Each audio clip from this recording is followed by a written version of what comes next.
Welcome to my YouTube channel, School Jaisa. Today I am starting with the chapter of class 9, that is matter in our surrounding. And this video is the first part of it. Now when we start this chapter, that is matter in our surrounding, so what we have to study very first thing, that is what is matter. Now if I talk about the matter, so we would have seen anywhere we are. Either we are going to be at our places or in school or in the market or anywhere. We see the different object. We see if you are going to be in the class, then you can see the table, chair, book, pen, box, etc. If you are going to be at your place, you can see the bed, you can see the table, you can see the chair, you can see the utensils in the kitchen and dining table, etc. etc. So all these things are going to be called as a matter. Now the question comes, why do we call them as a matter? Why do we call them as a matter? There are the two specific conditions which has to be fulfilled if anything has to be defined as a matter. What are those two things? The two things are, number one, it should have mass, and the second is it should occupy some space. Now if I take a chair, if I take a box, if I take a table, if I take even a pen, what can I say? That is it a matter? Yes, it is a matter. How? Because this pen will be having some mass. Why will it be having some mass? Because there is a condition for the mass, that what exactly the mass is. Mass is the quantity of matter, quantity of substance contained in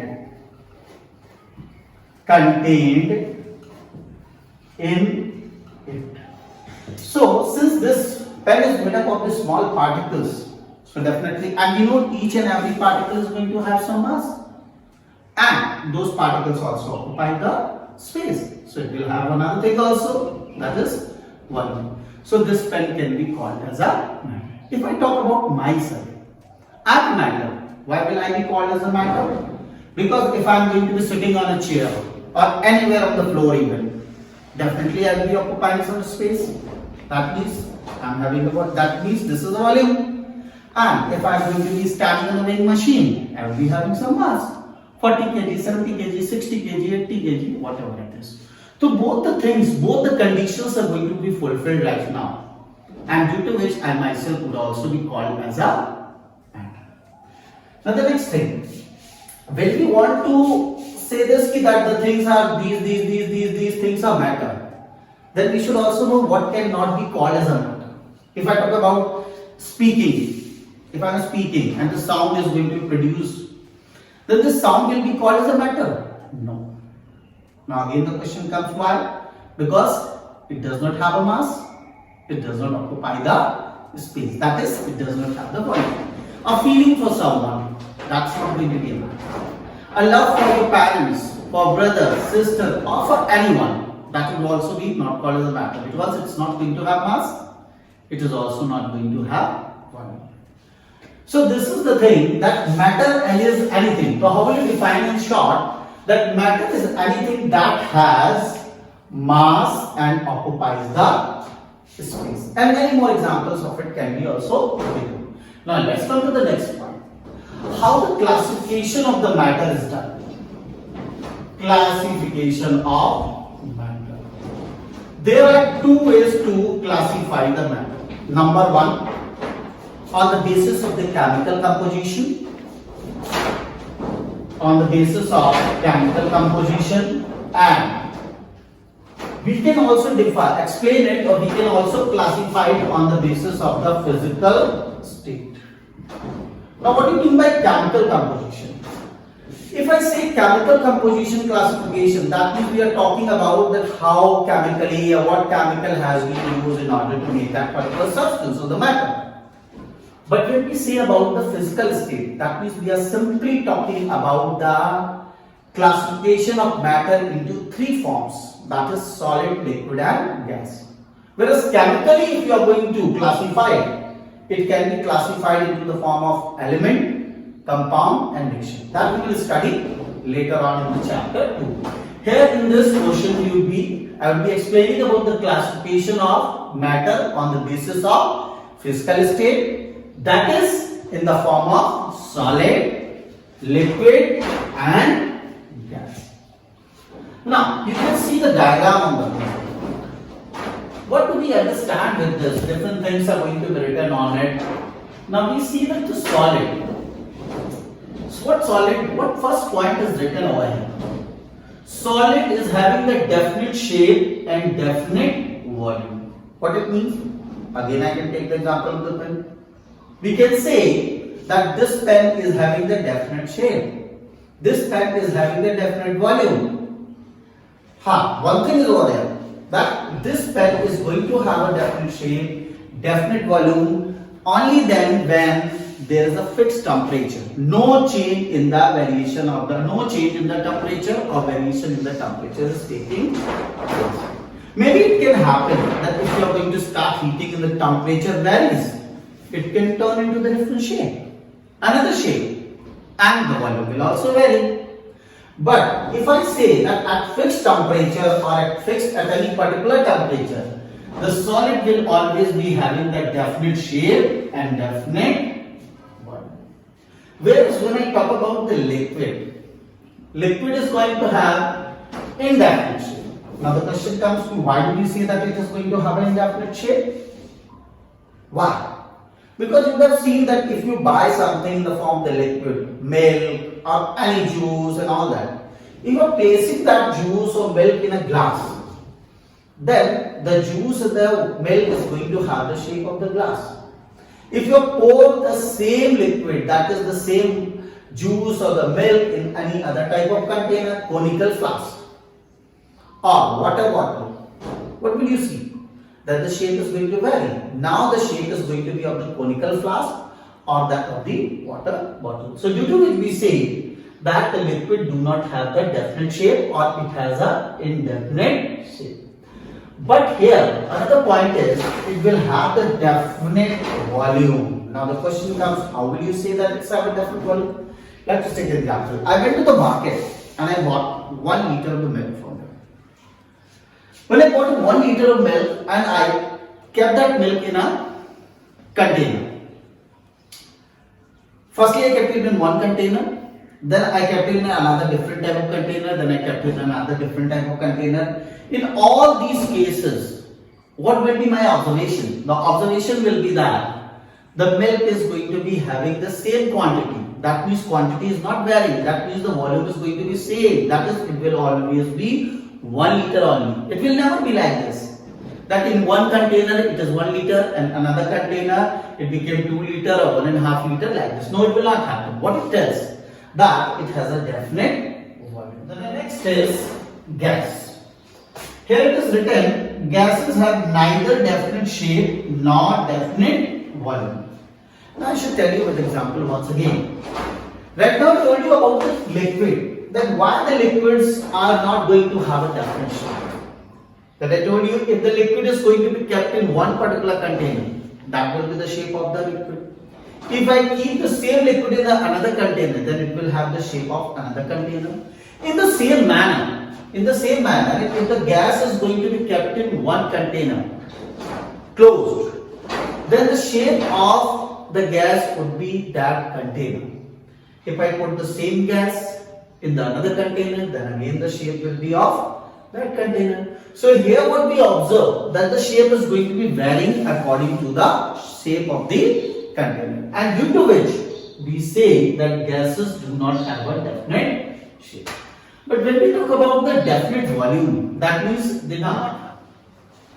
The example, how can you explain that it does not have a definite volume?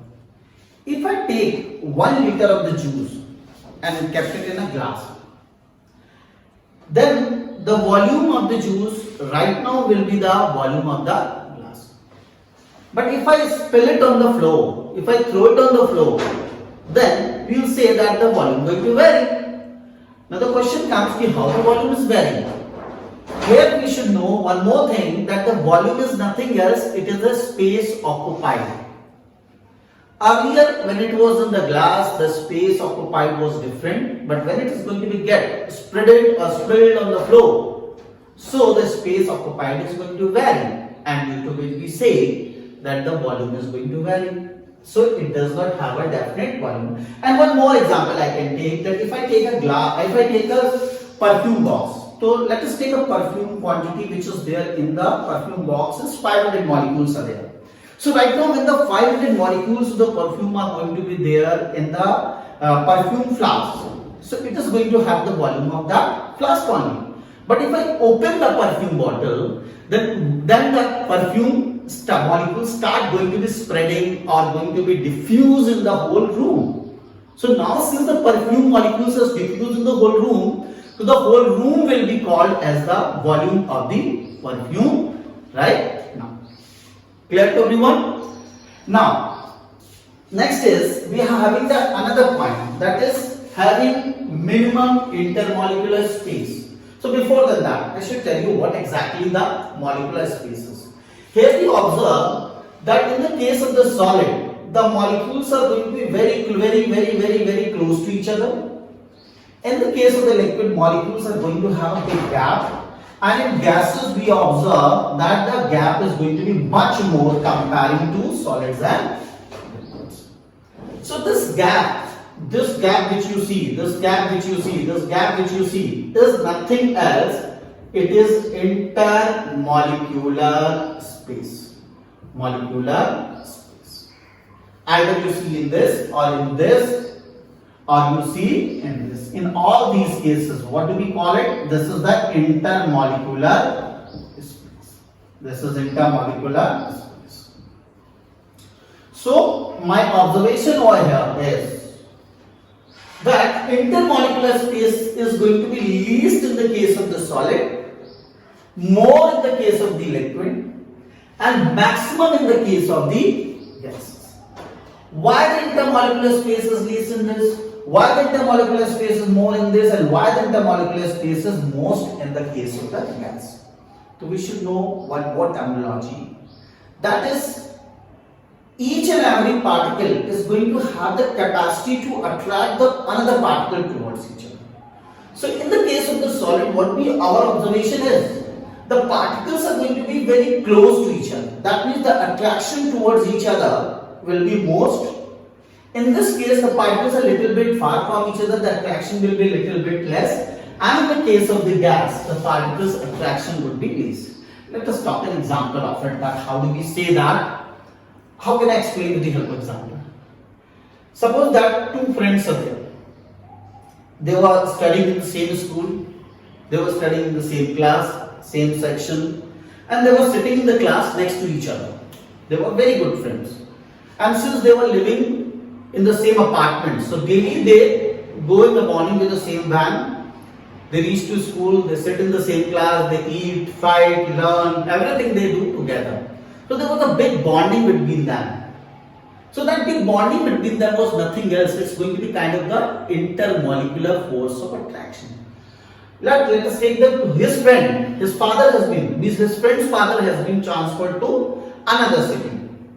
So definitely what will happen? Now, the less probability of meeting with each other. So there will be a gap between them. And after few months, initially they would be talking with each other through call and all that. But after a few months, there would be a less attraction between each other. And if the same friend, in place of going to the another city, goes abroad, then definitely the gap is going to be big. Hardly they would be talking with each other once in a month or 15 days once in a 15 days.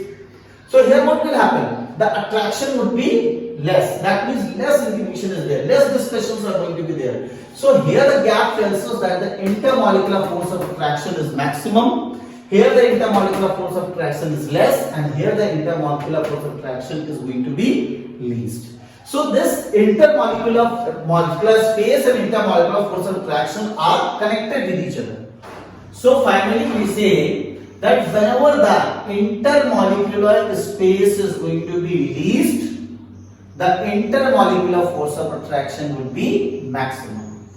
And here we see the intermolecular space is little bit increasing the intermolecular force of attraction will be little bit less. And last, we say that in the case of the gases, intermolecular space is going to be maximum, so intermolecular force of attraction would be least. My purpose of writing this in the tabulation form was that if you have to differentiate solid, liquid, gas, then these 3 points can be written in the form of the differences.